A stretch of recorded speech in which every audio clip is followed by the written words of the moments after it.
Well, hey there, Sharon Horne-Ellstrom here. Welcome to day 108 of our Get Your Goals annual challenge. Today we're talking about and continuing to talk about for the entire month of April, our spiritual health, our spiritual well-being with respect to our spiritual goals and objectives. What is it in our life with respect to the life framework area of spirituality that we want to achieve in our lifetime? And not in our lifetime necessarily, but this year as part of the annual challenge. Each month we are focusing on, not all the months of the year because there's only 9 areas and aspects in the life framework that I currently use, but we're focusing on one of those life framework areas. We did emotional in February, mental in March, mental well-being and health, spiritual well-being and health this month. Next month we'll do physical, and we'll go through the rest of the areas as we go through the month. Today's topic is our soul and our spirit and the impact it has on achieving our spiritual goals, helping us to achieve our spiritual goals. Now, our soul, both our soul and our spirit are considered non-physical parts of us as human beings. Our soul is the part that's the essence of who we are, that's considered to be immortal. It includes our thoughts, our feelings, our consciousness is all considered, our consciousness, our thoughts, and our feelings are all part of our soul. It's considered to be immortal. So after we die, pass away, transition, whatever you call it, many religions and many spiritual groups believe that our soul continues on. I personally am one of those that believe that to be true as well. Now, our spirit, on the other hand, although also another non-physical part of us, oh, that was terrible. That was just my pen and pencil box that just fell off the table. Guess what? Stuff happens. Apparently, I'm supposed to clean that up. So our spirit is the essence of who we are in terms of our energy and our vitality. Our vitality and energy is our spirit.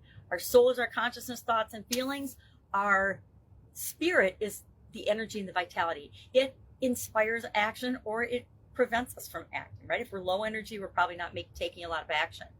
So what does this have to do with figuring out, and how does it impact our spiritual goals? Number one, it helps us to find and identify our purpose. Our soul, which is our thoughts and feelings and consciousness, as well as the energy we bring to things, our spirit and our vitality, together, they help us to identify our purpose. If we find something that lights us on fire and makes us feel awesome, that's obviously something that we are going to pursue and look into further.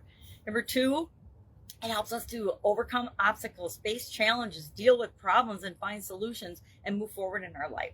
Number three, it helps us connect with our higher power, right? If we're truly immortal beings, and depending on what you believe, it doesn't matter whether you believe it or not, there is something that connects all of us as human beings. Number four, it fosters inner peace. When we become more self-aware and get to know ourselves better, we feel more at peace, more confident, more secure in who we actually are. And finally, number five, it helps us to achieve spiritual growth, personal development, and things in that area and aspect.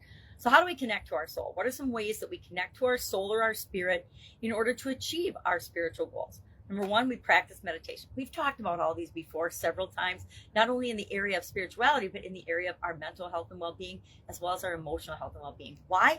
Because everything is connected. We are not just one thing as human beings. We are very complicated, multifaceted beings. So practice meditation is a good one.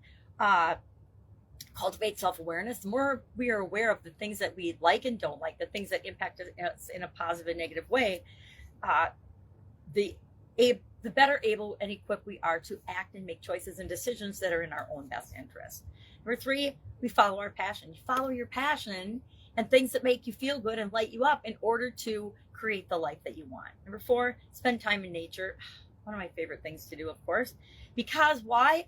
Nature shows us how everything is connected and how abundant the world is, and all the things that we can be grateful for, even if we're having a tough time in life. And finally, five, engage in some sort of spiritual practice. Now, spiritual practice to you might be you read and grow as a human being, or you just read or follow your passion in different areas and aspects of your life. It might be you belong to some kind of a group or community that makes you feel good. So what are we going to do with this today? What's our action item? We're going to do one thing today that, excuse me, helps us connect to our soul. that non-physical part of us that really impacts everything that we're usually not consciously aware of. So we're going to do one thing. Maybe it's, and then we're going to share what we did. I already meditated today, so I've done one thing, but I'm going to commit right now that I'm going to go for a walk in nature. The snow finally melted, and we've got lots of flooding, so it's fun to go walk around and see all the flooding. Not that I like to see carnage, but it's really interesting, the power of nature. And we had a very snowy year this year, so there already is tons of flooding. My mother-in-law and I drove around yesterday. She drove, I don't drive, and we saw some of the flooding. It's just unbelievable. So that's it. Action item. Do one thing today to connect to your soul or connect to your spirit, whichever. To me, they're so interlinked and interconnected that it's hard to think of them as separate things, but they are according to the internet. So if I can help you anyway, ask. Otherwise, have an absolutely stellar and fantastic day. And I will, of course, be with you tomorrow for our next episode of the Get Your Goals Annual Challenge. Do something today to help get what you want. Have a great day.